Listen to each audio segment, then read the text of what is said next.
Chasal, Siddur, Pesach, Kehilchaso, or as we sing in our family, Chasal, Siddur, Pesach, Kehilchaso. We're done with the Seder Pesach, with the Pesach Seder, according to its laws. That's our declaration. We're done. We don't say this with any other mitzvah. We don't say, okay, we're done with Lulav and Esrog. We're done with reading the Megillah. We're done with Kriyas Torah. We're done lighting candles. We're done blowing shofar. We don't say this. We don't make this declaration. Why is it different on the night of Pesach, on the Seder night? So let's examine what the word Chasal actually means. The Parsha in the Chumash in Bereshis Chaf Aleph, Ches, uses the word to wean twice. Vayigdal hayeled vayigomal. This is talking about Yitzchak. Yitzchak grew up and he was weaned. And Vaya'as Avraham mishteh gadol biyom higomel es Yitzchak. And Avram made a big party on the day that Yitzchak was weaned. And if we look at Targum Onkelos, it says, Ureva Ravya v'ischasil. And then it says, Biyoma the ischasil yas Yitzchak. Use the word ischasil to mean weaned. And it has the same three-letter root as Chasal, Seder Pesach, Ches Samach Lamed.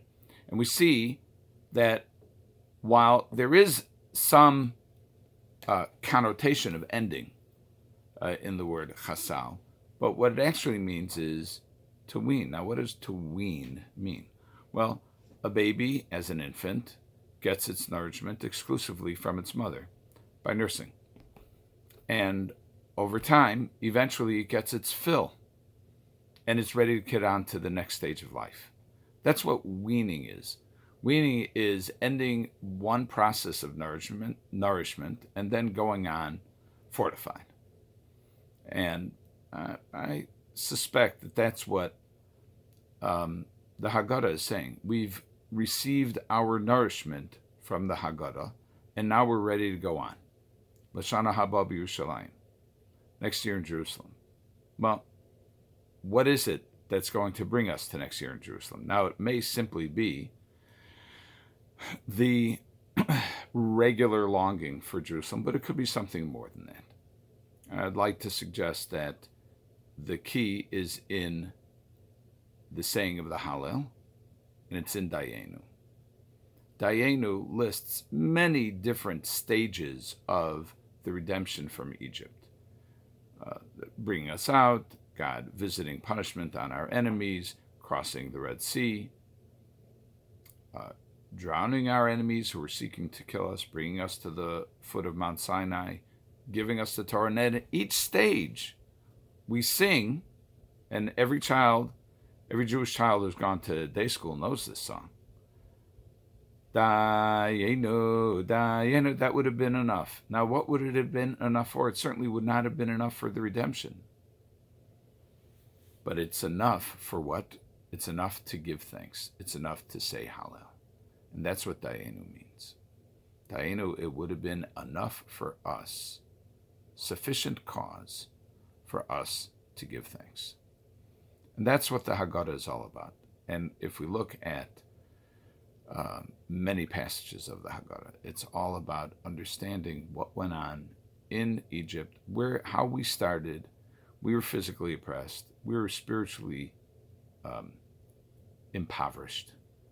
And eventually, God brought us out wealthy and gave us the Torah. And he brought us to Eretz Yisrael and eventually built the Beis HaMikdash.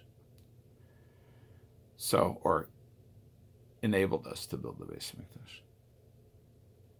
So we see that a fundamental theme of the Haggadah is Hakar Satov, is discerning the good and expressing our gratitude. But more than simply expressing our gratitude is actually understanding the good, discerning the good. That's what Hakar Satov means.